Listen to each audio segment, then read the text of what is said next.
Let's do it.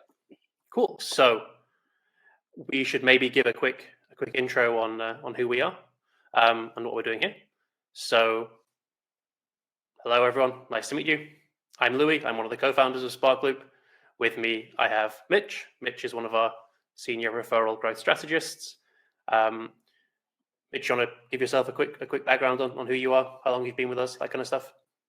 Yeah, sure. So I just started late last year in November, and I have previous experience in various marketing roles, but then my most relevant experience and how I learned of SparkLoop was my role with an email newsletter called The Pour Over, which is basically a broad appeal newsletter. And so, yeah, I decided to join the team at SparkLoop, and been at it for a few months, and it's been really great to. I think there's several of you already here in the who have joined today who I've talked to before, and more of you who I hope to. So, yeah. Awesome stuff. Yeah, brilliant. And what we do for context, right? We are a newsletter referral tool, basically. So if you have a email list or a newsletter, we are, I think it's safe to say, the easiest way to add a referral program into that to build your list. We power, I think, thousands now of newsletter referral programs out there. Some of the smallest ones, a lot of the biggest ones, and everything in between. But we might come on to that in the questions later. We'll make sure we have about 15 minutes or so to chat through any questions you have about rewards more generally, referral programs, newsletter growth. If you have a question on it, we've probably come across it before. This is all we do all day, every day. So yeah, Mitch, why don't you kick us off with what we're here to do? Yeah, absolutely. So basically, the big question that we're looking to answer today for everybody is how can you come up with affordable referral rewards that your subscribers really want? Because sometimes those things don't necessarily always go hand in hand. If it's affordable, they probably don't want it. If it's not affordable, it's something that they might actually want, but it's not really feasible for you to provide it. So we're all about finding that balance. And so today, let's start by talking about the 3 most common myths that everyone gets wrong about newsletter referral programs. So let's start with the first one, which, again, as I said, it's common to think that referral rewards are super expensive, right? And that really does not have to be the case. It's understandable if you're looking at something like Morning Brew as your example. You might obviously think like, wow, that looks like it's really, really expensive and time consuming. And it probably is because Morning Brew has, over 3 million subscribers and like 130 employees. So yes, that's probably a more intensive reward program that they've got. And that's just not feasible for most newsletters and most of our customers.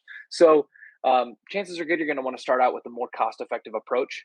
And the ROI can be really great for these. You're not having to invest a bunch of money up front, and it's able to really lead to great subscriber growth that can fuel your revenue. So it's especially the case when you're able to get partners and sponsors involved who are able to sort of maybe foot the bill for some of those rewards that you're offering your audience.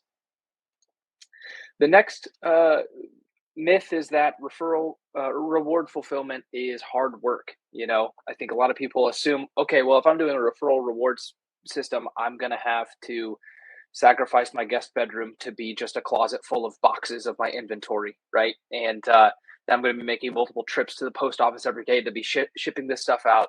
A lot of manual work. And that's simply not the case, especially, with SparkLoop, we try to make every reward fulfillment option streamlined, automated, whether you're using coupon codes for people or you are actually fulfilling physical goods like mugs, t-shirts, sweatshirts, with our actually newly released Printful integration, which allows for a really seamless process to fulfill physical goods, and you're not having to do any of the manual work yourself. And the third thing is that people like to say a referral program just simply doesn't work for my audience. They don't respond to that. So, so it's just not for us. But the truth is that there is no such thing as an audience that won't respond to rewards. So generally the question is not, is the audience right for a reward? It's, are you asking them to share the right thing? Are you providing them with the thing that they're going to be excited to share? Are you providing them with rewards that they're going to be excited to receive? So every audience will share something. It's just a matter of finding the right balance of asking them to share the right thing and providing them the right incentives for that. So let's talk about that a little bit more in more depth. So what makes someone want to share your newsletter? Well, it's a combination of several factors. The first thing to discuss is the combination of extrinsic and intrinsic motivations. So with every audience, with every person, every individual subscriber, they're going to have their own intrinsic and extrinsic motivations for wanting to share your content. The intrinsic motivation means, they'd be happy to just share your content without receiving a reward. It's fulfilling to them, or they're getting something intrinsically out of sharing your content that they don't even care about the reward. On top of that, there's the extrinsic motivation, which is, of course, that additional external reward that they're getting that gets them excited to share and receive that reward in return. So the ideal situation is, of course, to have both of those things at play. They feel happy and motivated to share, plus they've got an external reward that's motivating them. So when those two things are in play, that's when you're really in business and you can really start seeing great referral growth.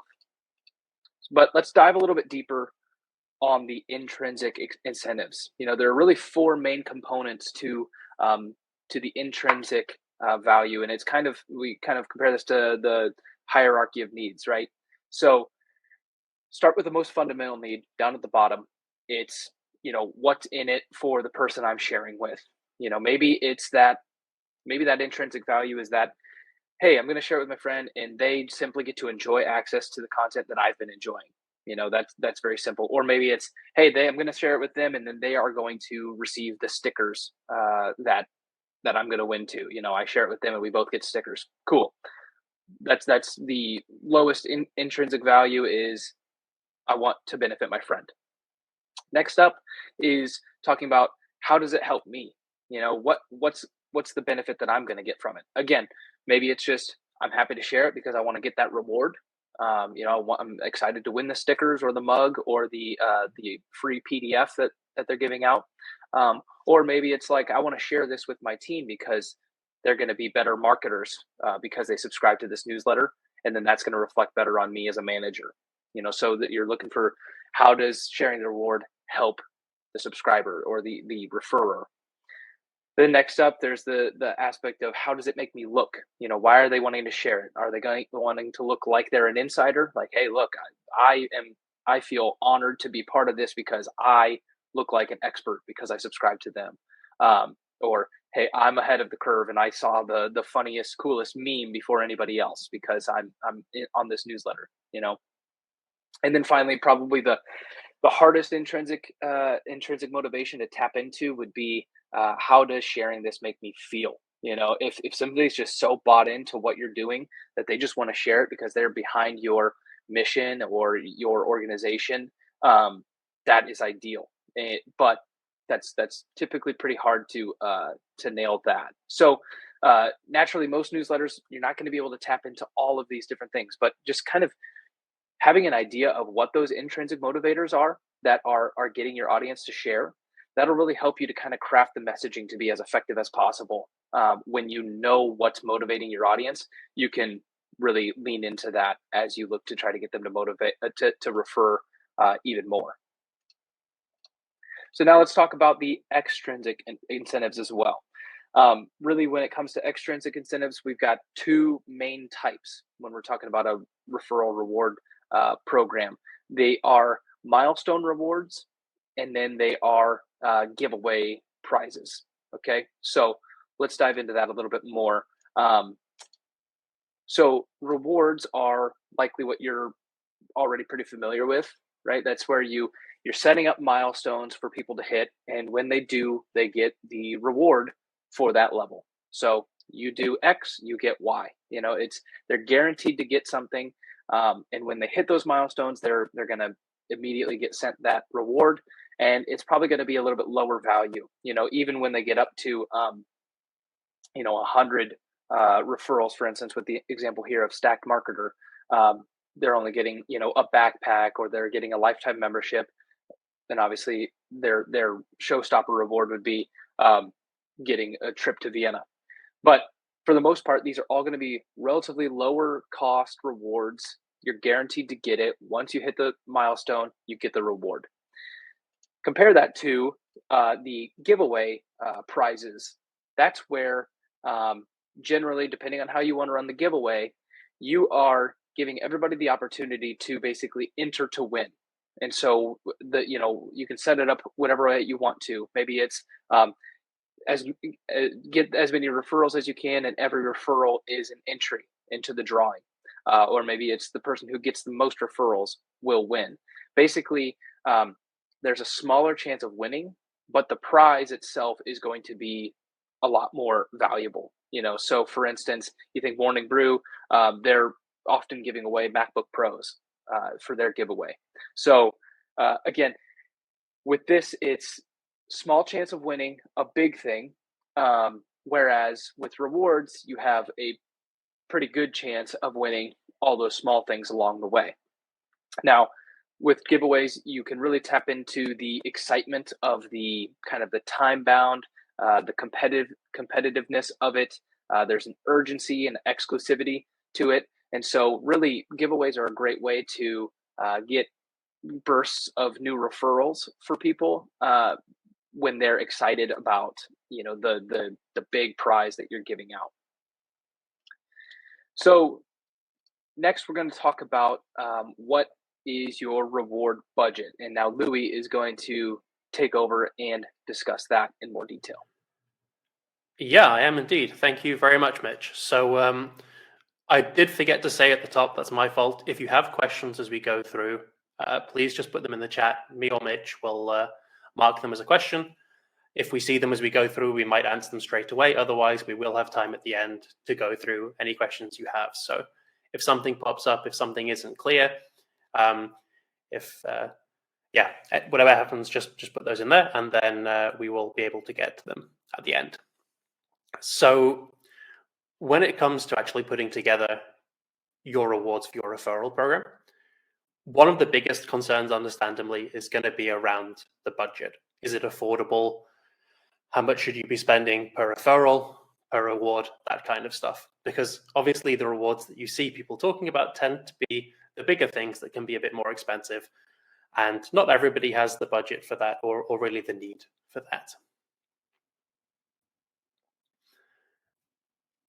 And there we go. The normal way that people approach thinking through the pricing and the budget for their rewards is to start off by thinking, okay, well, just on average for my existing subscribers, what's kind of the right subscriber acquisition cost that I'm trying to go for? Maybe that's 50 cents or $1 or $2, $3 per new subscriber. And we can talk a bit more about this at the end if anyone has questions, but it tends to be, a comparison with what they're paying already for other channels, let's say on paid ads, for example, on social, and a mix of, on the upper bound, just how much can I afford to pay for a new subscriber, right? What's the lifetime value of a subscriber?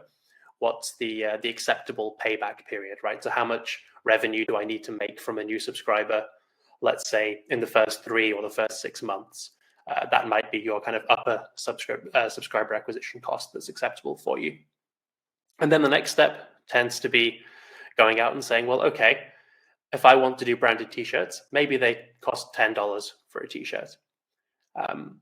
And then you do kind of that simple math and you say, well, if a t-shirt's $10 and I can afford to pay $1 per new subscriber on average, then obviously a t-shirt should be $10 or, a t-shirt should be 10 referrals or maybe 12 or 15 referrals. So there's a little bit of margin in there. That tends to be how people think about it to begin with.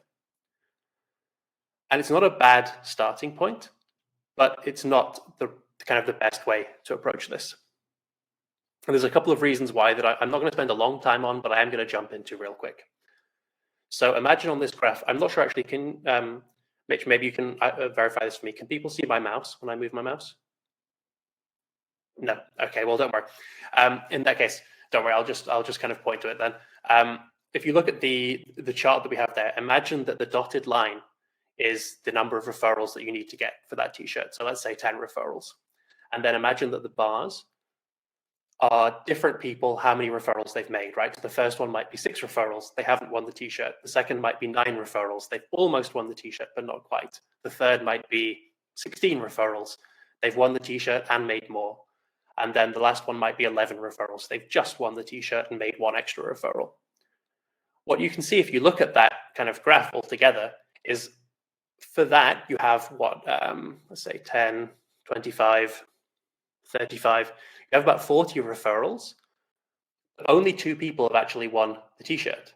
So in return for the 40 referrals that people have made, you've actually, you've only given out basically 20 referrals worth of t-shirt.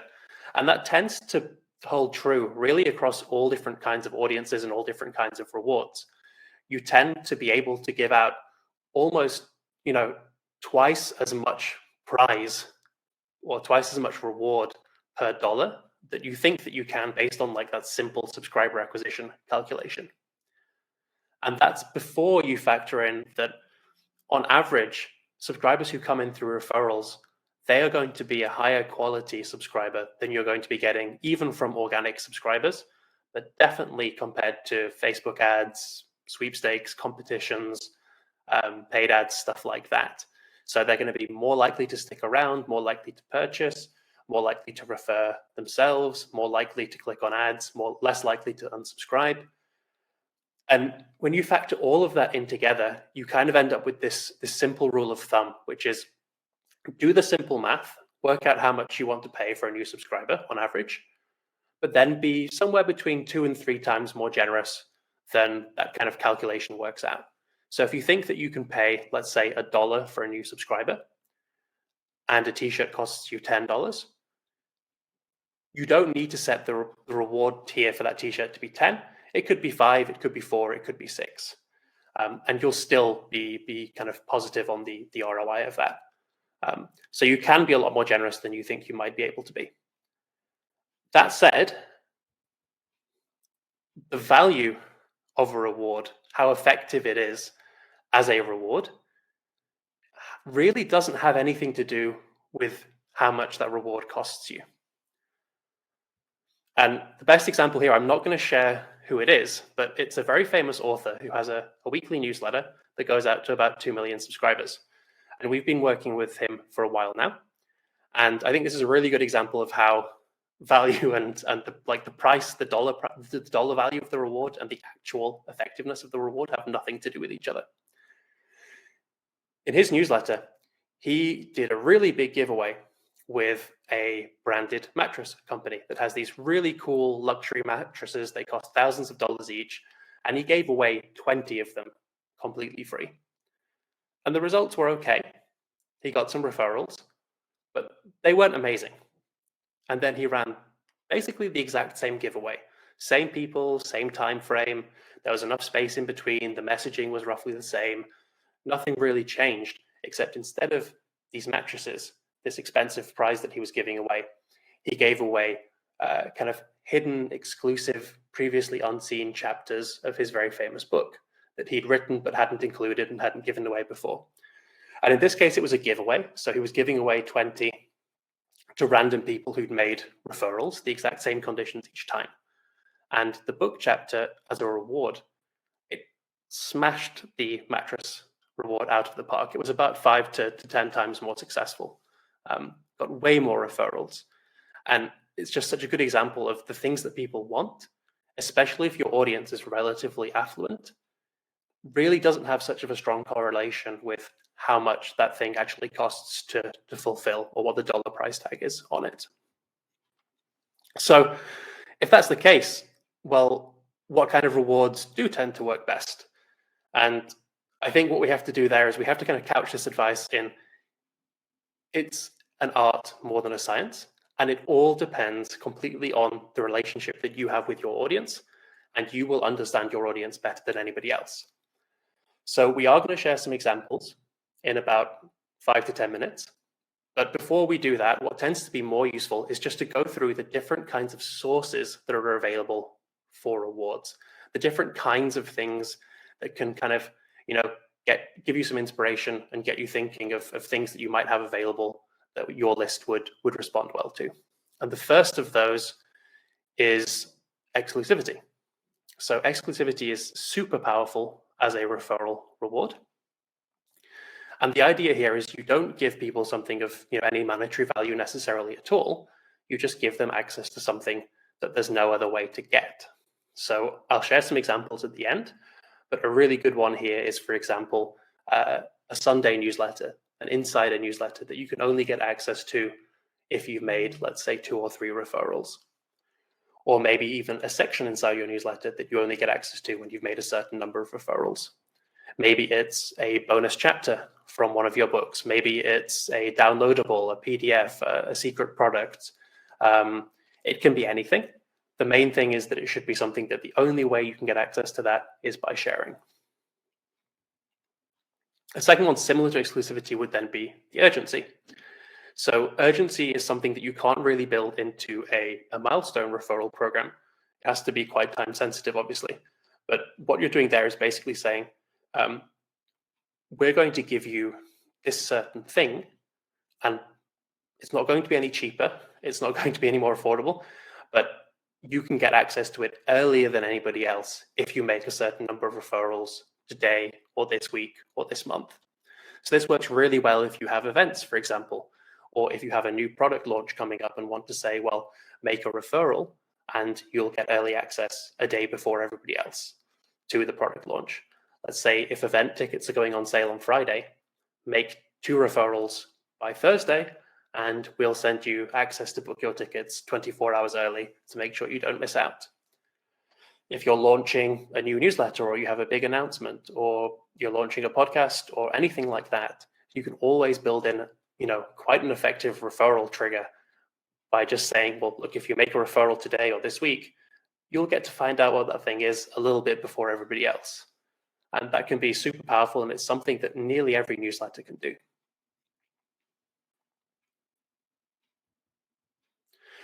Third one, which gets back into the territory that probably we're all a bit more familiar with, is then onto the monetary side of things.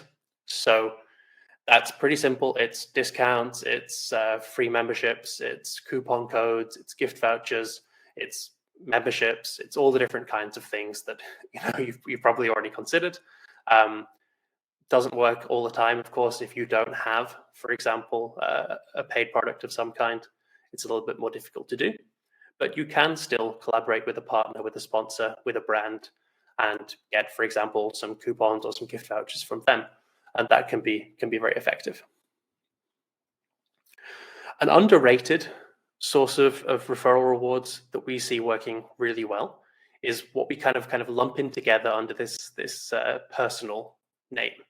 So obviously people in general, your subscribers, they like to read your content. They're not reading the brand, they're reading you, and they want more you.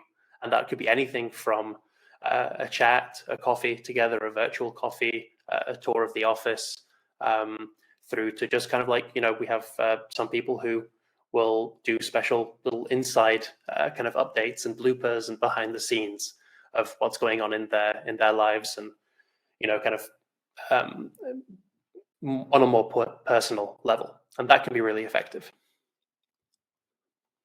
Then you have the merch, obviously, which I think probably everyone here will be familiar with. Merch can, in some cases, be a really, really good reward. It just depends, obviously, on whether your audience has a strong resonance with you personally or with the brand. If you have a strongly branded newsletter, it may be the case that merch can be very effective. It's something that's quite easy to check out, to test out, especially with our new Printful integration. Obviously, if you were to ask 100 of your subscribers what your logo looks like, and only one of them could sketch it roughly from memory, merch probably isn't going to be a great fit for you. But if people are reading you every day and they resonate strongly with the brand, then it can work really well. Another one that we'll get into in a bit more detail in maybe 2 or 3 minutes is this idea of a showstopper reward. And that's something that probably most people know they're not going to win, but it really gets them talking. And I think my favorite example of this is one of our customers who basically said, if you make 2,000 referrals, we will buy a billboard for a month in San Francisco and put whatever you want on that billboard for you. And nobody ended up winning it. A couple of people got close, but it got everybody talking and everybody sharing because they thought it was cool. They thought, I could afford to buy myself a billboard, but I'd never splash out on it. But it's a really cool thing and a cool story to win. And that kind of like attention grabbing showstopper could be super powerful. And then coming into the last couple of categories, Mitch earlier mentioned this idea of having intrinsic motivations and extrinsic motivations for sharing. Some of the most effective rewards, especially on the more affordable side of things, tend to be extrinsic incentives that kind of merge in, have like this effect of combining with the intrinsic rewards.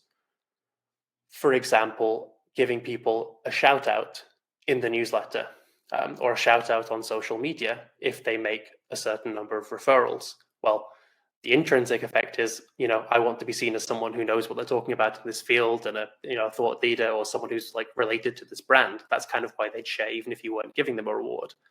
If you then go and, invite them onto your podcast, give them a newsletter takeover, even just give them a quick shout out in the newsletter, that amplifies that effect, right?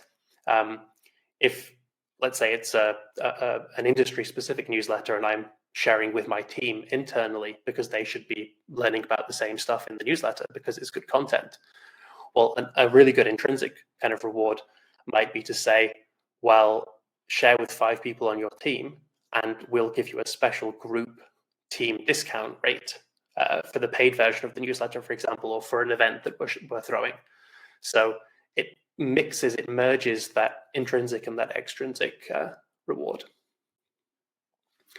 And then an interesting one that isn't always super effective in terms of the number of referrals is this idea of kind of like more of a strategic source of referral rewards. So by that, we're normally talking about working together with sponsors, with partners, to have them provide the reward for free.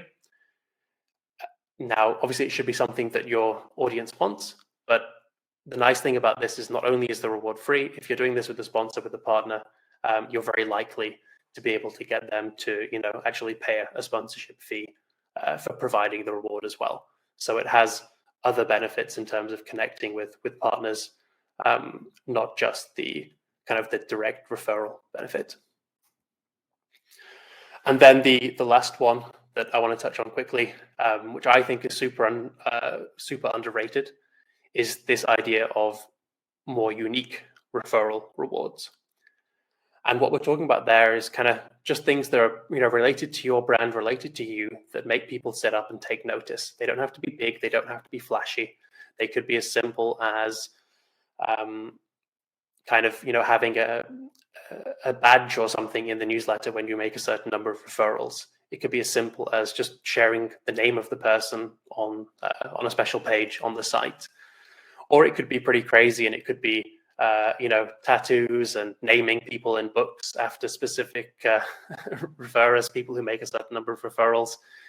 You really have like a whole range there, but that sort of blend of creativity that your audience would respond well to, those tend to be the best rewards. It's not so much the more expensive stuff. It's the stuff that really only your audience would want, that makes them feel closer to you if you can provide that.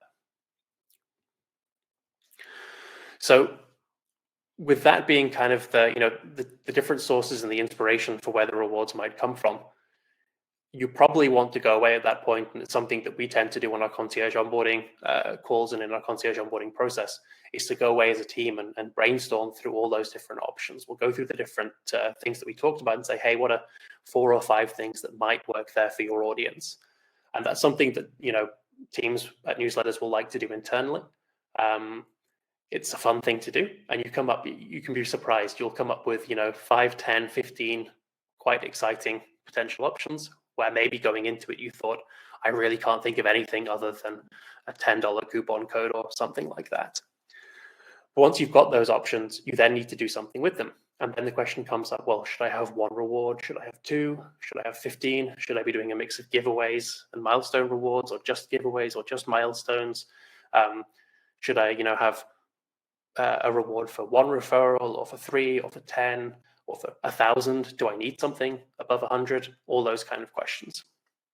And again, it is completely dependent on your audience. But what I want to share really quickly is kind of the higher level thinking behind it, what you need to get right. And I'm going to do this with actually without Mitch's permission. I'm going to share a quick example here. So there are basically 3 different kinds of people that you're trying to attract with your referral rewards. There are 3 different use cases. The first is the little Mitches that we have down in the bottom left. Now, there are a lot of those. They're not going to share very often. They're only going to share maybe once, and they're probably not going to make very many referrals. So in this example, imagine that it's a newsletter about newsletters. It's very meta. And Mitch isn't super big on Twitter, Facebook, anything like that. If he's going to share the newsletter, it's probably going to be with the rest of our team. Maybe 2 or 3 of us are going to sign up in the local Slack channel. So there's going to be a lot of people who are like that. And really, you're trying to trigger them just to share once, maybe once every 6 months or once every year. You're not trying to get them, to make 100 referrals. It's out of their hands whether they make 1 referral or 10. You just want to try and get as many of those people as possible to share once. On the other end, in this scenario, you have me. Imagine that, again, we're with this example of a newsletter for newsletters.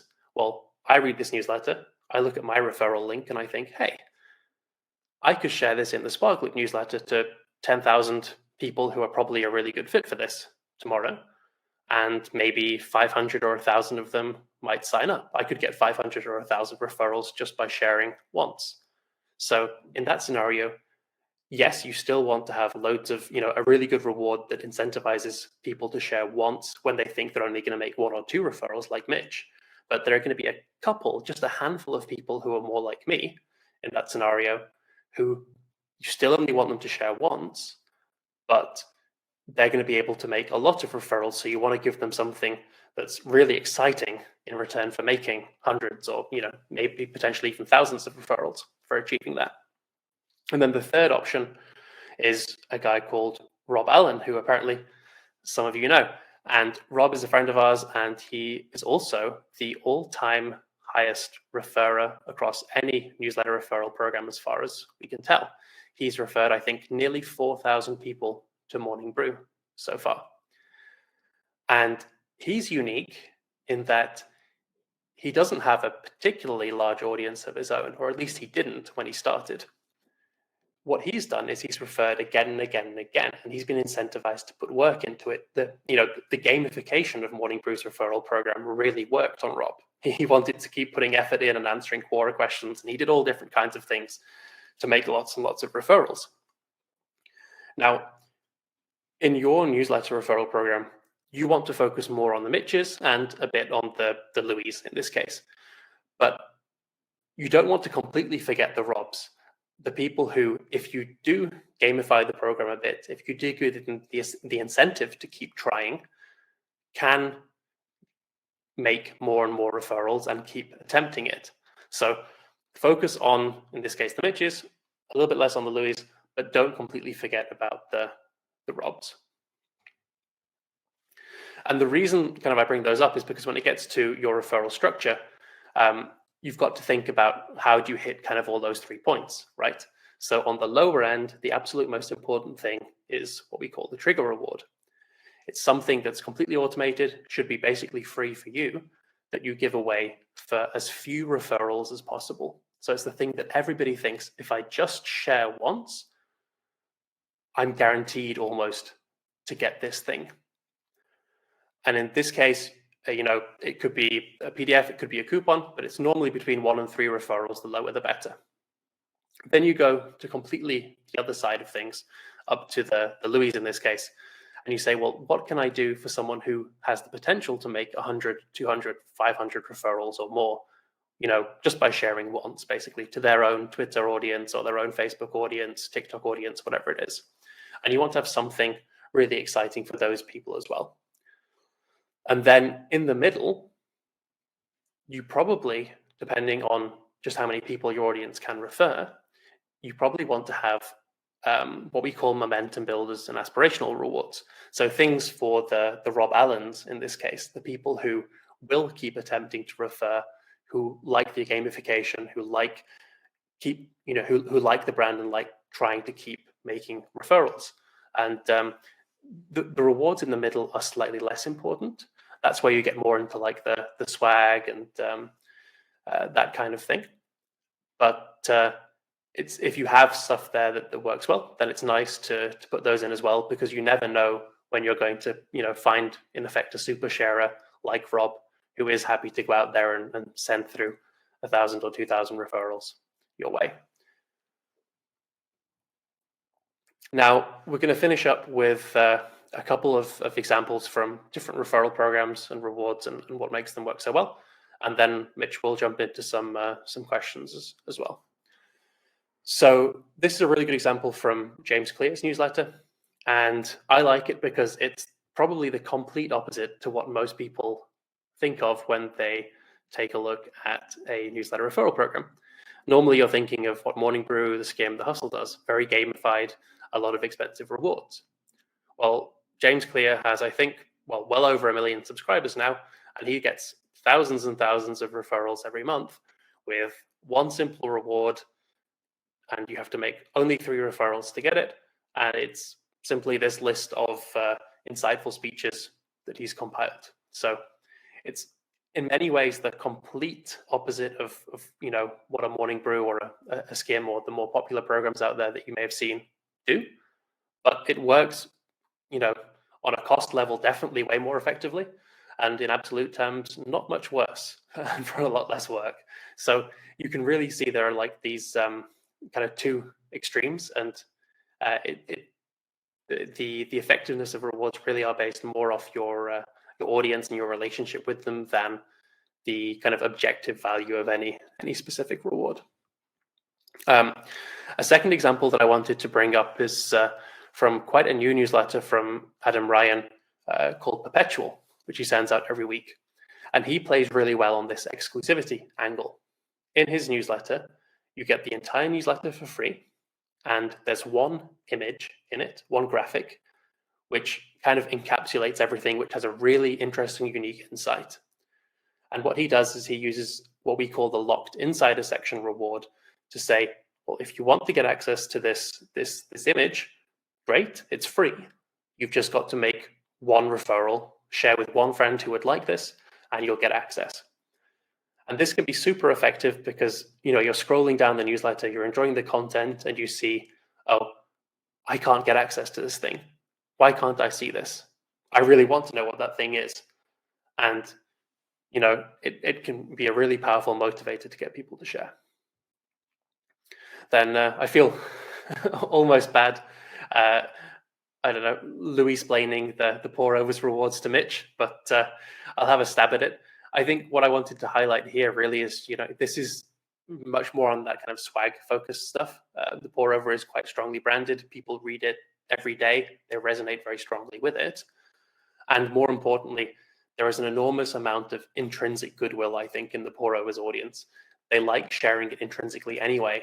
So if you have a daily newsletter that isn't monetized, with products and stuff like that, it's mainly monetized through ad revenue, you can just go the swag route like a Morning Brew and do really well, get thousands of referrals every month. And I mean, the pour over grew, I think from 20,000 to 120, 140,000 subscribers in a year.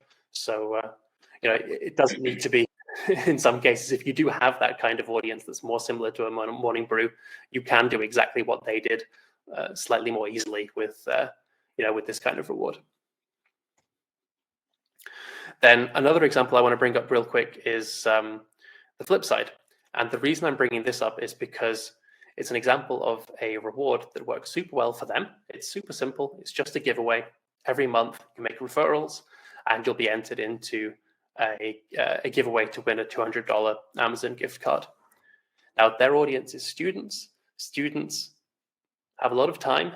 They have a lot of people they can share stuff with, and they don't tend to have very much free cash. So this works super, super well for them.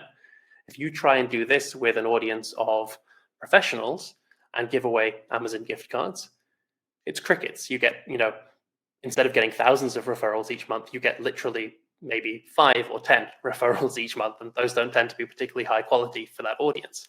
So what I wanted to kind of highlight here is just in the right situation, a reward can be absolutely amazing. And in the wrong situation, the exact same reward can be absolutely terrible. And you just have to know your audience and make sure that what you're providing is the right thing for them. Then one of the last examples I want to share before we open back up for questions and kind of discussion is from Aleida Solis's SEO FOMO newsletter. She has been very, very effective with us. She has a very niche newsletter that goes out to marketing professionals once a week. And what she does really well is this example of almost the gamification side of things. She has a real good mix of trigger rewards on the low end all the way through to the more high value stuff at the top. And what's really nice is that if you look at it, yes, the last 3 rewards, they are kind of objectively a bit more valuable. It does cost her money to fulfill those. But for the first 3, it's a mix of that like exclusive content plus kind of that more personal and intrinsic relationship, right? It's a shout out that, for someone who is in that kind of niche industry, they really appreciate that. It's being thanked personally by her. Not only do they really appreciate and want that, but it has like a self-fulfilling prophecy almost of, well, if you see other people being thanked for sharing, it normalizes it, and then you're more likely to go and share. So I think that's one of the reasons that Aleida's referral program has been way, way, way more effective than we thought it was going to be when she started, to be perfectly honest. I mean, when she started with this, I think it tripled almost her growth rate for her newsletter. And we didn't expect it to be quite that successful. But looking at it now, I mean, it's a really good example in action of kind of a lot of those different triggers combined with a really deep understanding of her audience. And then kind of to finish us off with, on Monday, we will be launching the new version of our rewards library, which is going to have about 50-something different examples with detail and strategy and suggestions behind them of rewards that you might want to try out. We'll be sending out that email on Monday with a link to it, with a link also to our referral reward cheat sheet, which has a lot of the content that we've shared here in a more concise written format and some examples for different verticals. So for local newsletters, e-commerce, broad appeal newsletters, creators, course creators, authors, and so on. And we'll also share the recording of this masterclass as well. So I think that's all for us. We're happy to answer any questions that we can. And Mitch, I'm going to let you jump back in while I get a drink of water. Sounds good. Okay, we got a question here, Louis. For a small Substack publisher, just over 5K subs, what's the best mechanism for collecting referrals? Have readers email me directly, fill out a Google form? Good question. So Substack has a lot of advantages. Easy integration with a referral tool is not one of them. We've seen people try and use generic referral tools with Substack. There's a lot of added friction in the process. So especially if you're smaller, the results just aren't there. It just isn't worth it. What we tend to say is at a certain point, as your newsletter grows, you're going to be hitting other limitations in Substack, which mean you're going to want to switch to a tool that, has a bit more functionality anyway. Before you hit that point, it's probably the easiest and most effective option not to try and mess around with all the different kind of tools that you can use, and not to actually run a referral program, and instead basically just reward people for example, sharing on Twitter or sharing on Instagram. Give them a message, say, hey, go share the link on Twitter, for example, tag me with my account handle in that tweet or in that Facebook post. And when we see that, once a month, we'll go through and give you a reward to say thank you. Now, you won't know if they generated any referrals or not, but it's not too much work to do. And it's going to be a lot more effective and a lot less friction than trying to track referrals through Substack with some weird hybrid of a Google form or some generic referral tool that you have to like manually import and export subscribers into every day. Great. Is there a best way to determine what motivates your audience, or is it always through testing and trial and error? Mitch, do you want to share some thoughts on that? Yeah, absolutely. So, as far as the intrinsic motivators, I'd say that it's part of it is just going to be knowing your audience and why they're subscribed to you. So if they're coming to, like, what are they coming to you for? Is it to be more of an expert in their field? Is it to, to be more in the know on a certain topic? Like, that kind of helps you guide, like, okay, why do people even subscribe to us?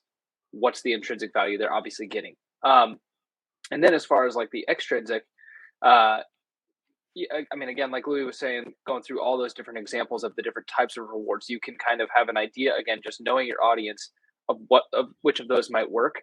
But I agree that that there is probably a role of asking, so so like Louis has here, he just put up the slide. So we would say, did you want to walk through this one, Louis?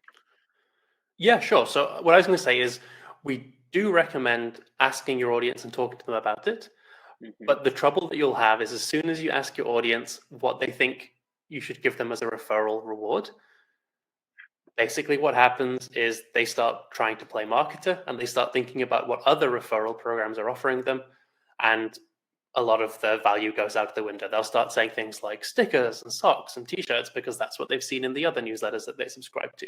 And their referral programs may or may not be working. And your relationship to that person may be very different to that other newsletter's relationship to that person.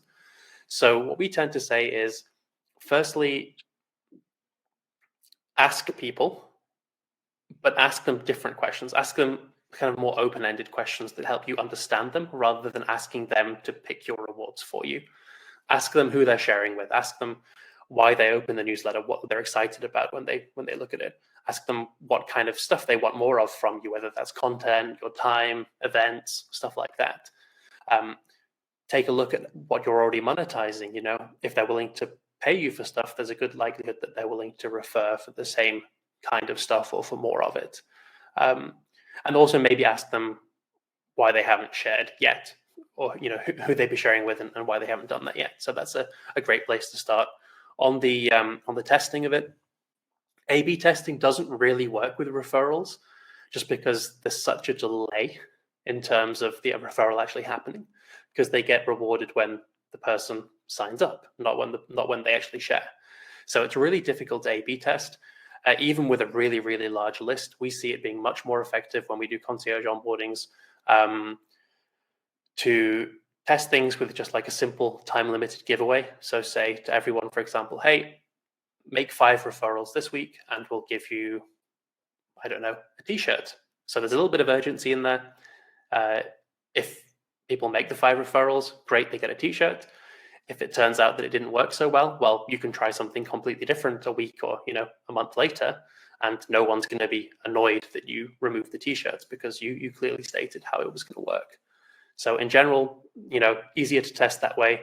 You can always start small and add in more rewards. You can always switch out the rewards. It's something that you just want to spend the first couple of months getting to grips with and working out what works best. Yeah.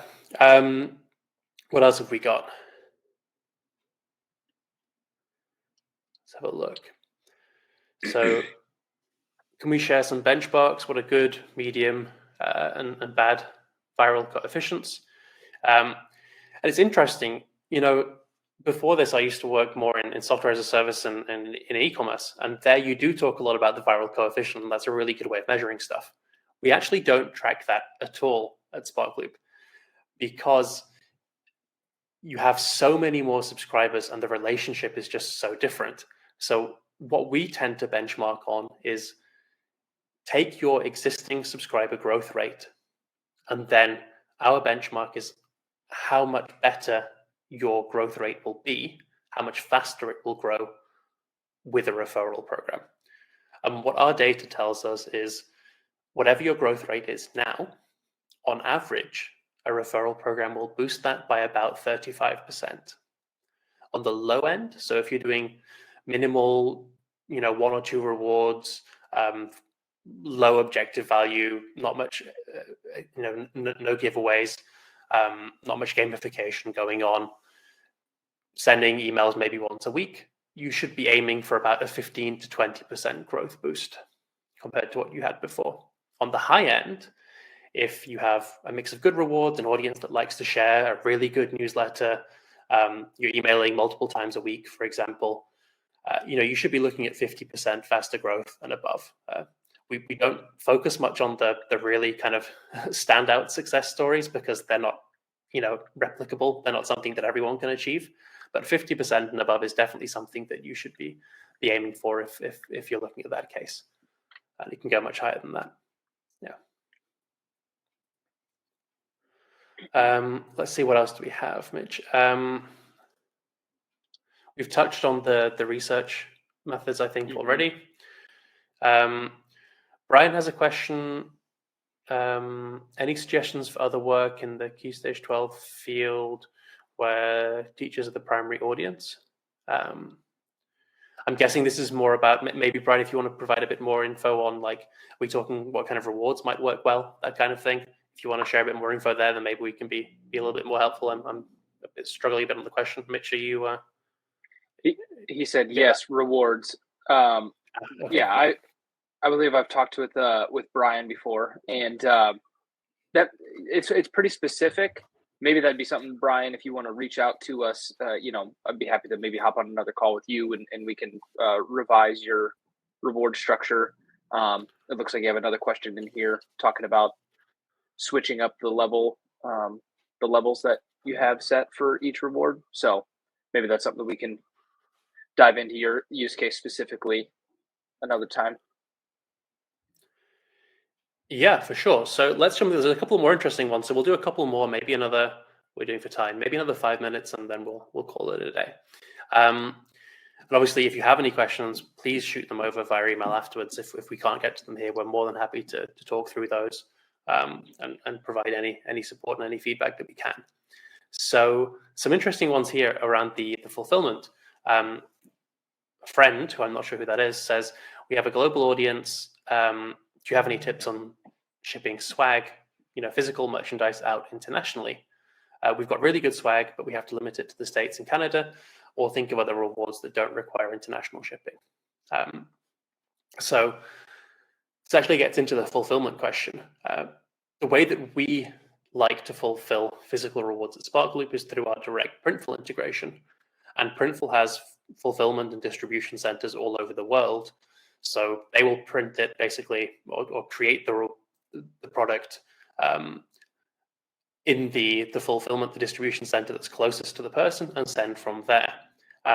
Now, we also have an option to specify, we don't want to be shipping all over the world because of the crazy costs, with shipping, for international shipping, and the taxes for entering different zones and stuff like that.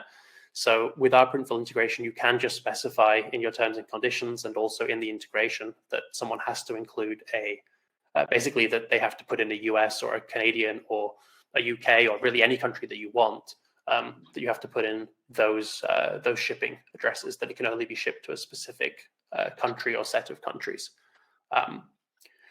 We don't see really any pushback on that. Now, that doesn't mean that someone can't win the reward. You can just say, well, look, we'll ship it to anywhere in this country that you want.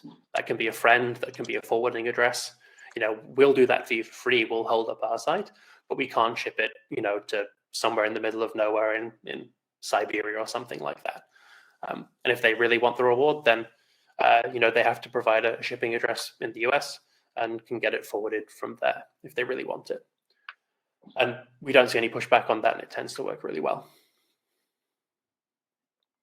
Yeah. There was another question on the fulfillment side of things, which was the fulfillment the biggest challenge other than the cost, and how can you cost effectively fulfill milestone-based rewards with merch and with hard goods? And I think we kind of touched on that, right, Mitch, just before. It's kind of the same thing, right? Our Printful integration makes that super easy for swag and merch, and because of the different fulfillment distribution centers, it tends to be pretty affordable wherever you are. You can choose to gate it, and I think you just have to factor in the, in some cases you have to factor in the fulfillment cost as part of the reward cost itself, right?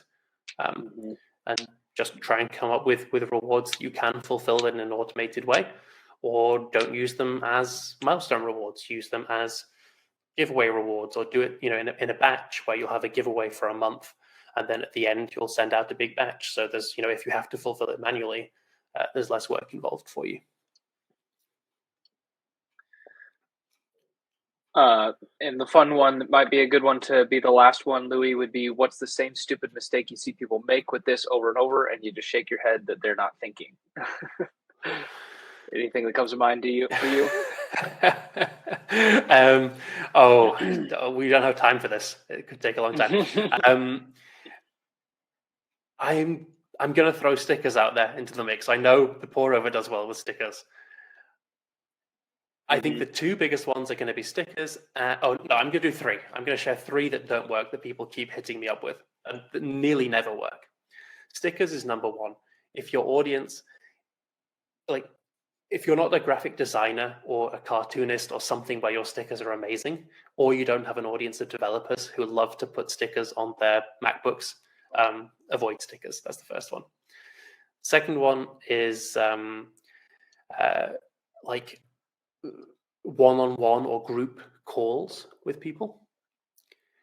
Those don't tend to work as well as you'll think they will, even if your time is very valuable. Thanks for that, Mitch. That's a great poll that you've put up there. And the third one, really quickly, was the secret newsletter that we talked about before. If you can, go with a secret insider section of your newsletter, which is really easy to do, takes a little work, and is really incentivizes people to share. Don't go with a whole secret newsletter that you have to write once every week, once every month, that only 5% of your audience are ever going to read. That turns into a lot of work for not that much result, compared to how easy it would be just to have a little section inside your newsletter. Those are mine, Mitch. I don't know if you have any extra ones to add. No, I think you're exactly right. And I think that probably just a general overarching thing is that people think, like we mentioned already several times, oh, Morning Brew does that, so I'm just going to do that. And it's like, yeah, but you have 500 subscribers and not even a set logo, so swag is not going to be the thing to do. So finding more creative ways to entice people with more of the content that they're coming to you for, that's usually far more effective and far more affordable. So, yeah. I love that. I think that's a great place to end, on that kind of advice of be creative, think about your audience first and what they would want and what would excite them, and then try and fit that into the framework of a referral program, rather than starting with stickers for 3 referrals, blah, blah, blah, for 10 referrals, and trying to work that back to make it fit into your audience. Yep. Yeah. Well, I think that's everything. I think if anyone has any questions, they should reach out to us, obviously. We'd love to hear from them. And this will be out on Monday as a recording, along with access to the rewards library. I hope everyone has a great rest of the week, a great weekend, and hopefully see you soon.